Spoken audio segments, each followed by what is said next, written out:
உங்கள் வளமான வாழ்விற்கு தேவனின் வழிகளை சுமந்து வருகிறது உங்கள் சுவிசேஷ இணைய வானொலி வல்லமையின் துணி. இணையுங்கள் www.வல்லமையின்துணி.com. மகிழ்ச்சியின் நாளிலே மகிழ்ந்திட வாருமே, மகிழ்ச்சியின் நாளிலே மகிழ்ந்திட வாருமே. பரலோக ராஜ்யத்தின் தூதுவராக உங்கள் இல்லம் தேடி வருகிறது உங்கள் சுவிசேஷ இணைய வானொலி வல்லமையின் தொனி. இணையுங்கள் www.வல்லமையின்துணி.com.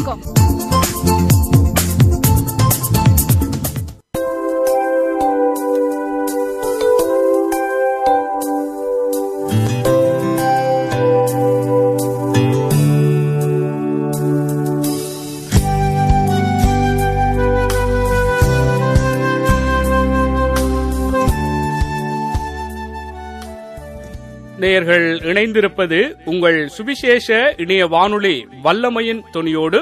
நேயர்களே, இப்பொழுதும் உங்கள் ஒவ்வொருவரையும் வல்லமையின் துணி தயாரித்து வழங்கும் ஆறுதலின் திருப்புமுனை என்ற நேரத்துக்குள்ளாக அன்போடு நாங்கள் வரவேற்றுக் கொள்கிறோம்.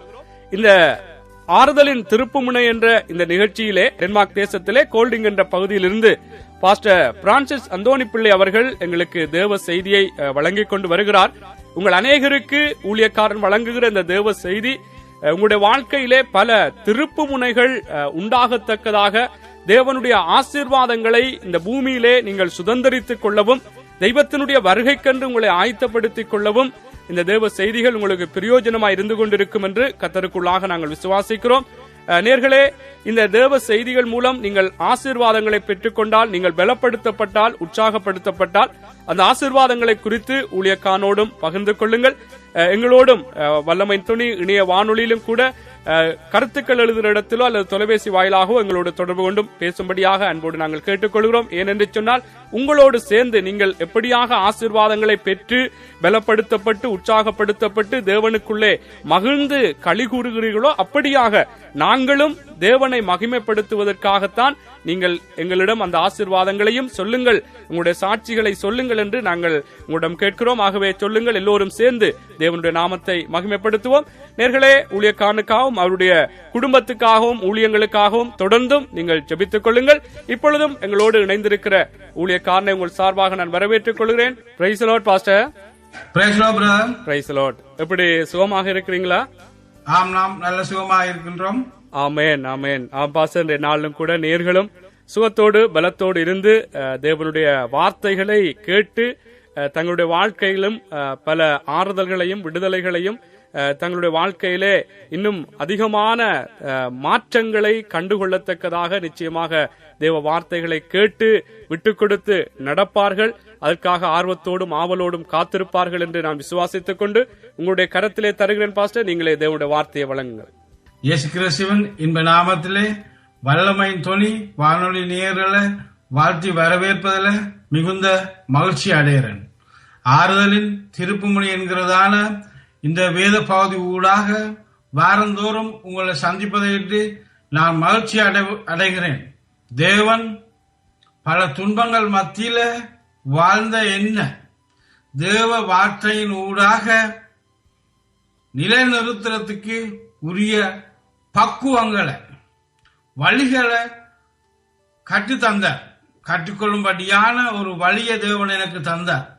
அதன் பயனாக தேவனுடைய வார்த்தையை அதன் மூலம் மக்கள் விடுதலை அடையும்படியாக பிரசங்கிக்கவும் பத்திரிகைகள் வாயிலாக மக்களுக்கு அறியப்படுத்தும்படியான வழியையும் செய்து தந்திருக்கிறார். அதே போல இந்த வானொலி ஊடாகவும் நான் உங்களை சந்திக்கிறேன். இந்த மாலை அநேகமான மக்களுக்கு மிகுந்த ஆறுதலான ஒரு நேரமாக அமையும் என்று தேவனுக்குள்ளாக நான் விசுவாசிக்கிறேன். இந்த மாலை வேளையில யோசுவாவின் புத்தகம் 6ஆம் அதிகாரத்திலே நமக்கு தெரியப்படுத்துறதான எரிகோ மதில்களை எவ்வாறு தேவனுடைய ஆலோசனைகளின் படி அவர்கள் தகர்த்தெறிந்தார்கள் என்ற அந்த விளக்கத்தை உங்களோடு நாம் பகிர்ந்து கொண்டு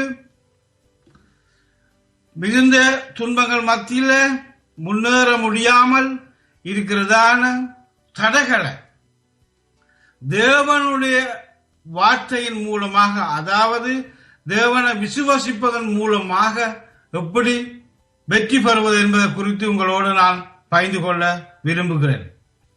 எங்கள் எரிகோக்கள் விளட்டும், அதாவது தேவனுடனான வாழ்வில் வெற்றியை சுதந்தரிப்போம். வாசிக்க கேட்போம்.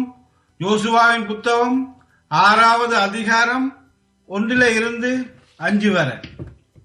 எரிகோ இஸ்ரவேல் புத்திரருக்கு முன்பாக அடைக்கப்பட்டு இருந்தது.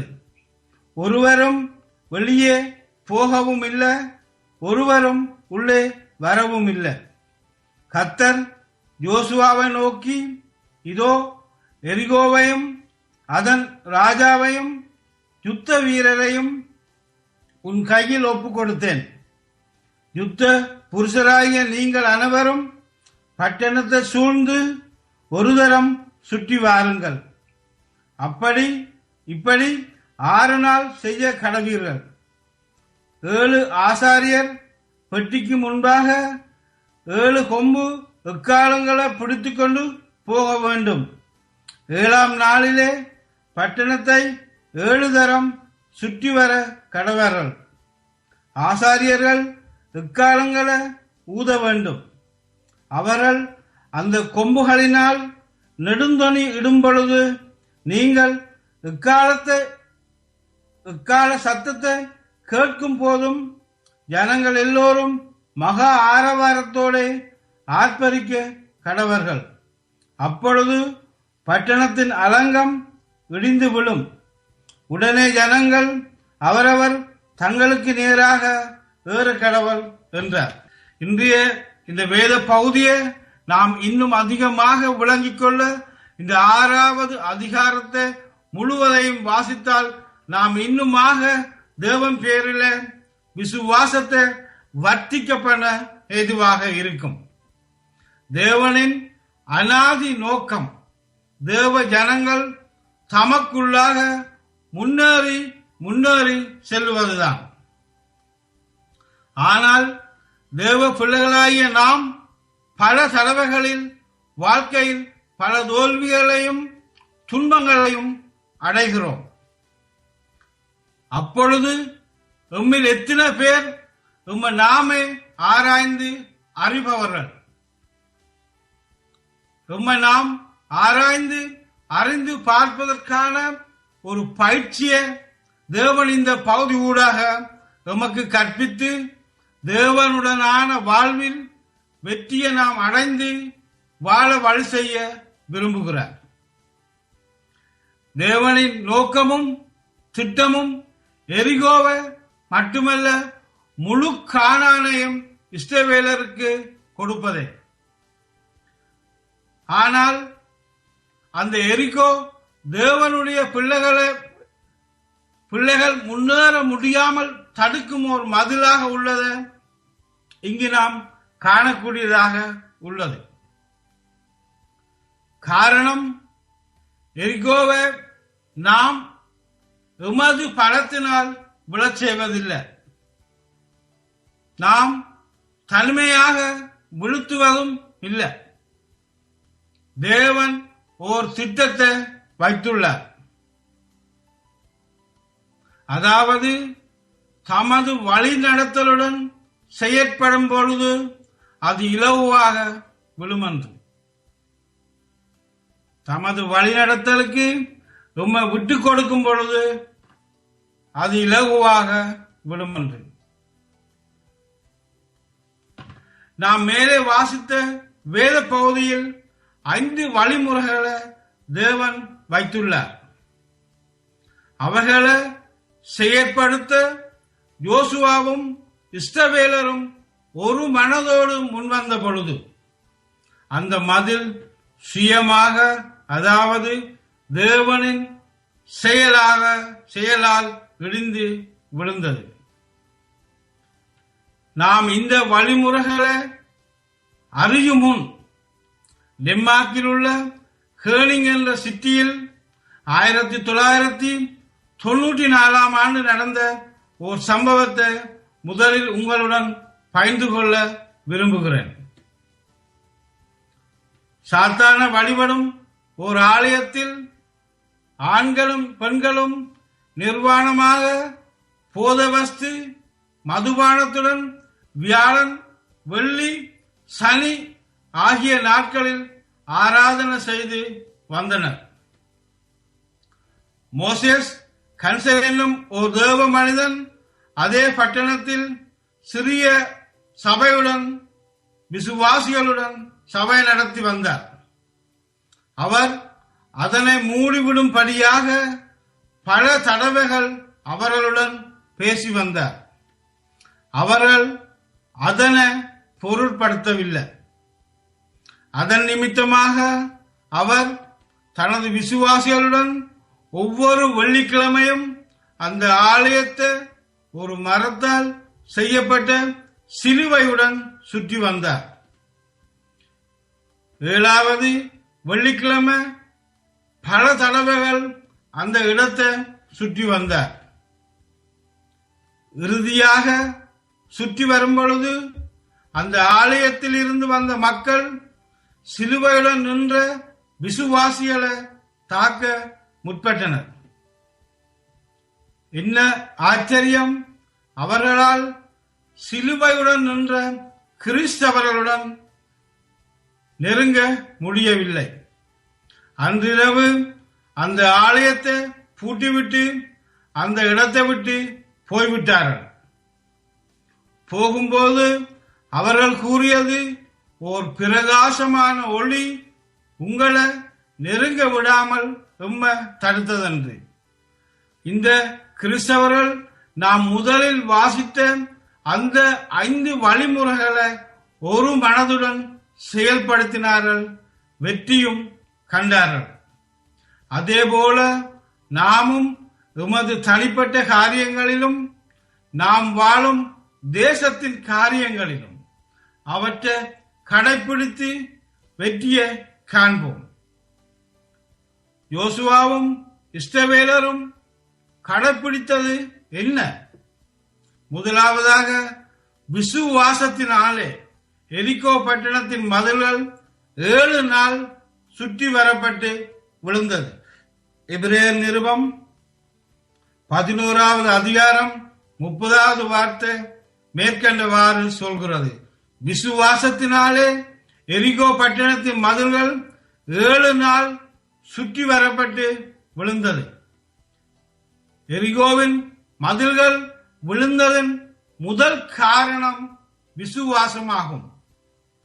தேவனுடைய ஜனங்களின் விசுவாசமே எரிகோ மதில விழும்படி தள்ளியது. வேதம் சொல்கிறது, விசுவாசத்தினால காணப்படாத தேவனுடைய வல்லமையை நாம் வெளிப்படுத்துகிறோம். அது ஐம்புலன்களினால் அறிய முடியாதது. மனிதன் ஐம்புலன்களினால் உலகத்துக்கு உரியதை நோக்கி பார்க்கிறான். 6ஆம் புலன் ஒன்றுண்டு, அதுதான் தேவன் பேரில் வைக்கும் விசுவாசம். கோட்டை மூடப்பட்டுள்ளது மாமிச கண்கள் கண்டன. ஆனால் அவர்களின் விசுவாச கண்கள் மதில்கள் விழுந்து நொறுங்குவதை கண்டன. எரிகோ கோட்டை மனித பலத்தால் விழவில்லை, யுத்த வீரர்களின் பலத்தால் விழவில்லை. அது தேவன் பேரில் வைத்த விசுவாசத்தால் விழுந்தது. எபிரேயர் 11வது அதிகாரத்தை முழுவதையும் நாம் வாசித்து பார்த்தால் இன்னும் அதிகமாக இதனை புரிந்து கொள்ள முடியும். இரண்டாவதாக, கர்த்தர் யோசுவாவை நோக்கி, இதோ எரிகோவையும் அதன் ராஜாவையும் யுத்த வீரரையும் உன் கையில் ஒப்பு கொடுத்தேன். வசனம் 2 யோசுவாவின் புத்தகம் 6வது அதிகாரம். தேவன் கொடுத்த வாக்கு தத்தத்தை இஸ்ரவேலர் உறுதியாக பற்றி கொண்டதுதான் அவர்களின் வெற்றிக்கு காரணியாக இருந்தது. எரிகோவை சுற்றி வரும்போதெல்லாம் யோசுவா விசுவாச வார்த்தையை அறிக்கையிட்டுக் கொண்டே இருந்திருப்பார் என நான் நம்புகிறேன்.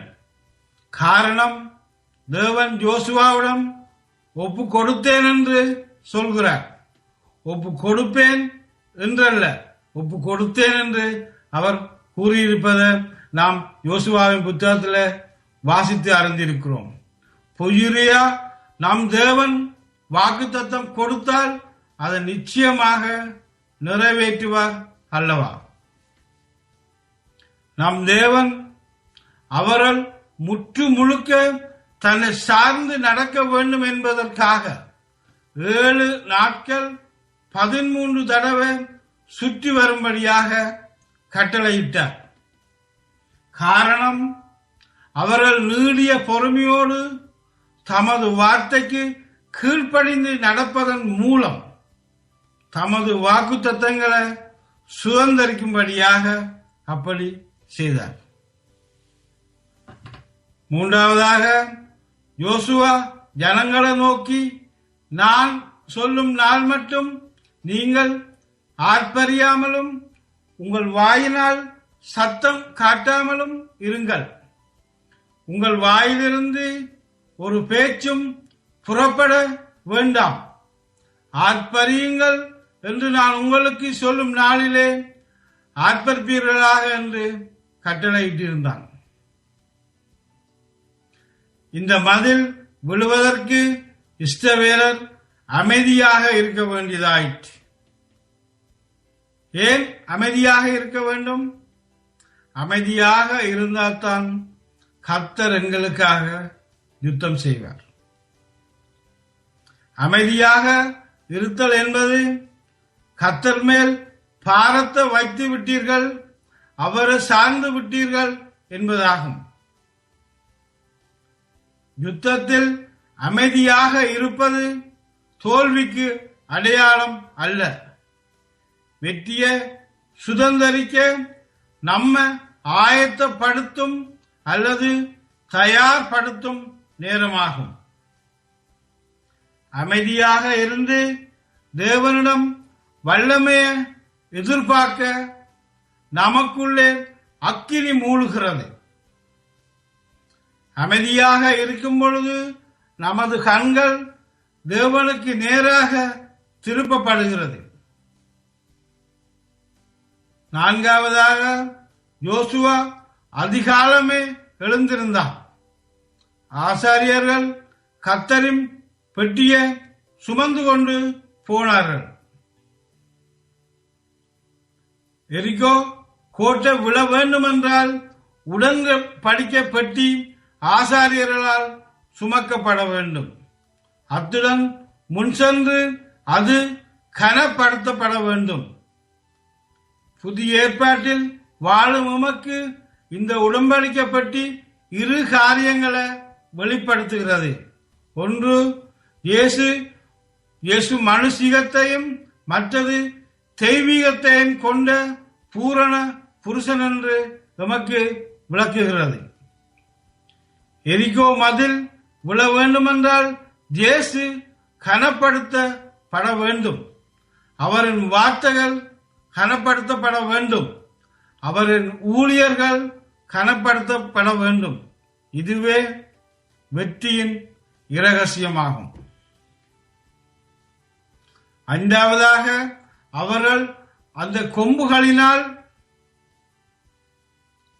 நெடுந்தொனி இடும் பொழுது, நீங்கள் எக்கால சத்தத்தை கேட்கும் பொழுதும் ஜனங்கள் எல்லோரும் மகா ஆரவாரத்தோடு ஆர்ப்பரிக்க கடவர்கள். அப்பொழுது பட்டணத்தின் அலங்கம் இடிந்து விழும். நமது தேவனாகிய கர்த்தர் கோட்டை இடிந்து விழுவதற்கான வழிமுறைகளை மிக தெளிவாக சொல்லிக் கொடுத்திருக்கிறத நாம் காணக்கூடியதாக இருக்கிறது. முதலாவதாக விசுவாசித்தார்கள். இரண்டாவதாக தேவனின் வாக்குத்தத்தங்களை உறுதியாக பற்றி கொண்டார்கள். மூன்றாவதாக அமைதியாக நடந்தார்கள், செயல்பட்டார்கள். 4வதாக உடன்படிக்கை பெட்டியை சுமந்தார்கள். 5வது எக்காலம் ஊதி ஆர்ப்பரித்தார்கள். ஆசாரியர்கள் எக்காலம் ஊத வேண்டும், தேவஜனம் ஆர்ப்பரிக்க வேண்டும். இதில் இரு வேறுபட்ட கடமைகளை நாம் காணக்கூடியதாக உள்ளது.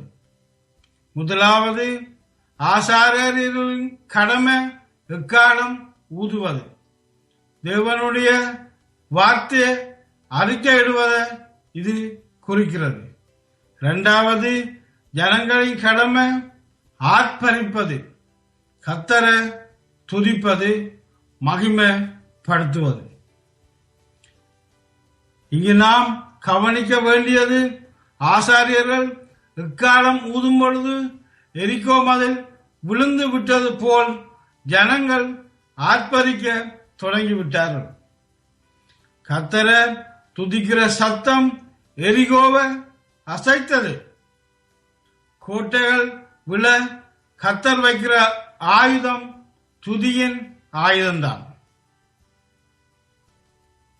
தேவனுக்கு பிரியமான வல்லமையின் தொழில் நேயர்களே, இன்று நீங்களும் நானும் எமக்கு முன்னுள்ள மதில்களை வீழ்த்தி நாம் முன் செல்ல வேண்டுமாயின் இந்த தேவனின் வழிமுறைகளை கையாள வேண்டியது முக்கியம். முடிந்தவரை குடும்பமாகவும் நண்பர்களாகவும்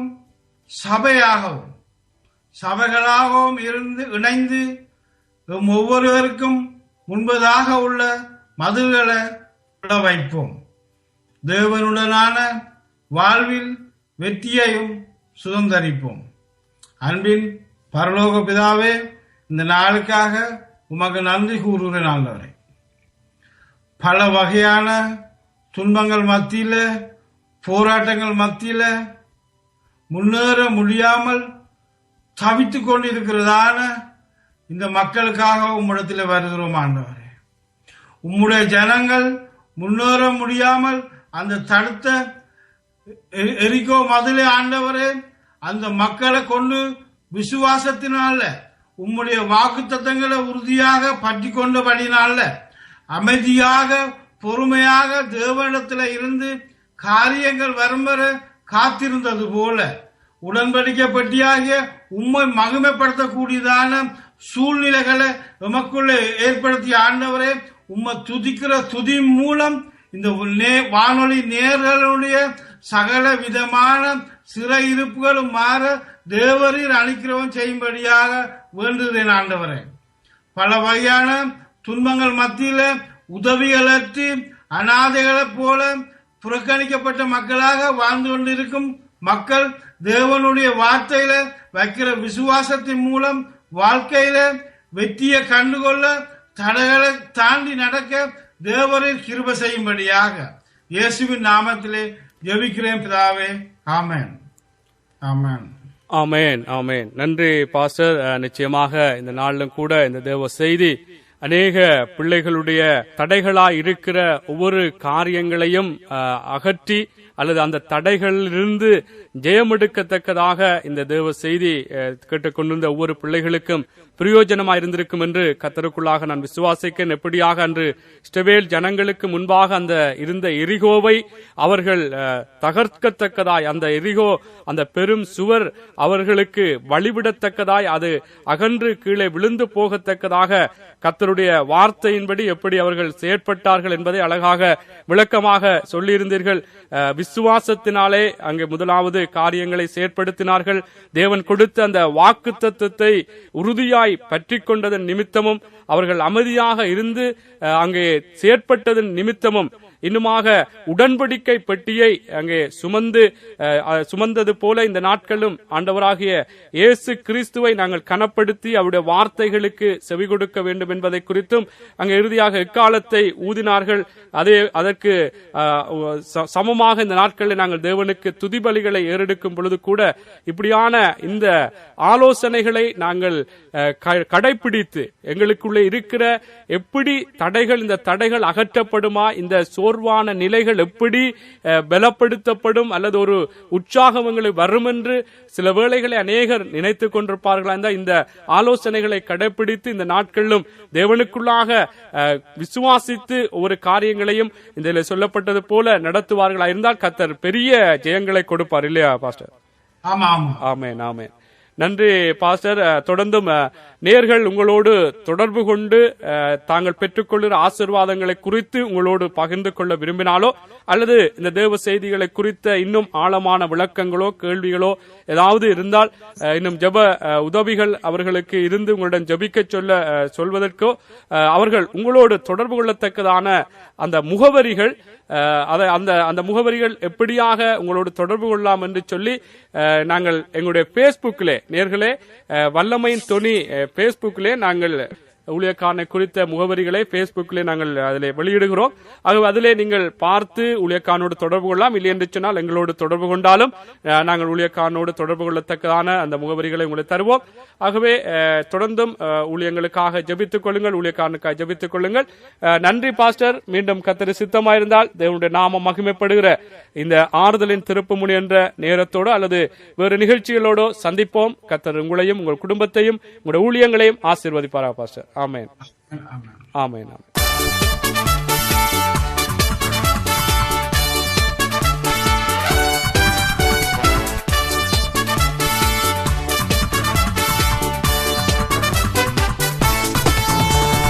விழுகுது விழுகுது எரிகோ கோட்டை, எழும்புது எழும்புது இயேசுவின் படை.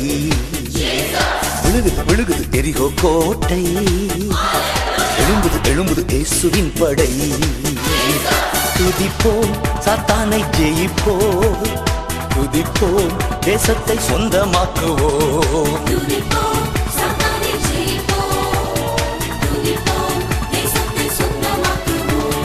விழுகுது விழுகுது எரிகோ கோட்டை, எழும்புது எழும்புது இயேசுவின் படை.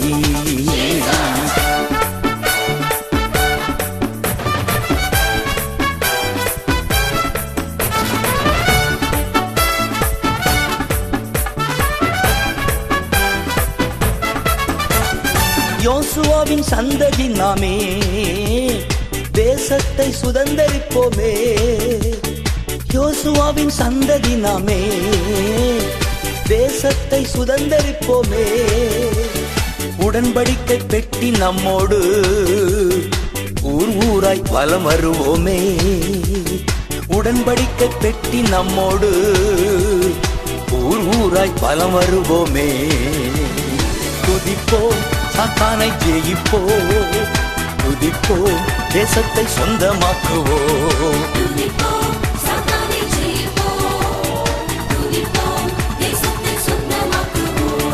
விழுகுது விழுகுது எரிகோ கோட்டை, எழும்புது எழும்புது இயேசுவின் படை.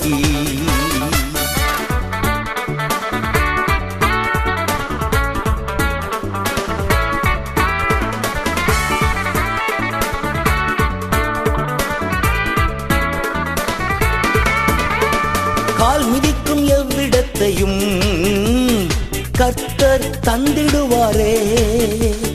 கால் மிதிக்கும் எவ்விடத்தையும் கர்த்தர் தந்திடுவாரே. எதிர்த்து நிற்க எவராலுமே முடியாதென்று வாக்குரைத்தாரே. எதிர்த்து நிற்க எவராலுமே முடியாதென்று வாக்குரைத்தாரே. துதிப்போம் சாத்தானை ஜெயிப்போம், துதிப்போம் தேசத்தை சொந்தமாக்குவோம்.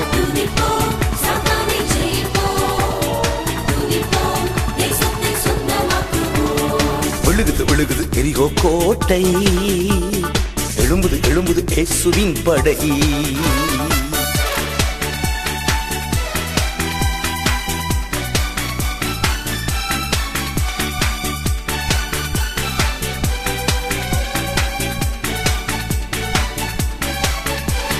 மோசையோடு இருந்தது போல சேனைகளின் கர்த்தர் நம்மோடு. மோசையோடு இருந்தது போல சேனைகளின் கர்த்தர் நம்மோடு. தளபதியாய் முன் செல்கிறார், தளர்ந்திடாமல் பின் தொடர்வோம். தளபதியாய் முன் செல்கிறார், தளர்ந்திடாமல் பின் தொடர்வோம். துதிப்போம், சாத்தானை ஜெயிப்போம். துதிப்போம், தேசத்தை சொந்தமாக்குவோம்.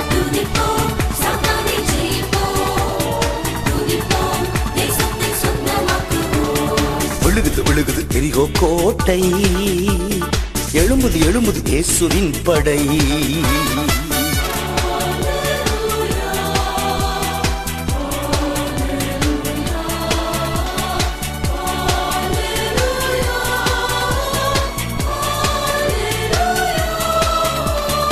அச்சமின்றி துணிந்து செல்வோமே, அறிக்கை செய்து ஆர்ப்பரிப்போமே. அச்சமின்றி துணிந்து செல்வோமே, அறிக்கை செய்து ஆர்ப்பரிப்போமே. கர்த்தர் வார்த்தை நம் வாயிலே, நிச்சயமாய் வெற்றி பெறுவோம். கர்த்தர் வார்த்தை நம் வாயிலே, நிச்சயமாய் வெற்றி பெறுவோம்.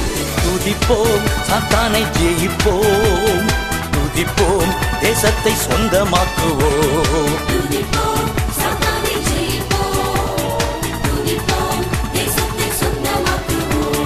விழுகுது விழுகுது எரிகோ கோட்டை, எழும்புது எழும்புது இயேசுவின் படை. விழுகுது விழுகுது எரிகோ கோட்டை, எழும்புது எழும்புது இயேசுவின் படை. துதிப்போம், சாத்தானை ஜெயிப்போம். துதிப்போம், தேசத்தை சொந்தமாக்குவோம். ஓ துதிப்போம், சாத்தானை ஜெயிப்போம். துதிப்போம், தேசத்தை சொந்தமாக்குவோம்.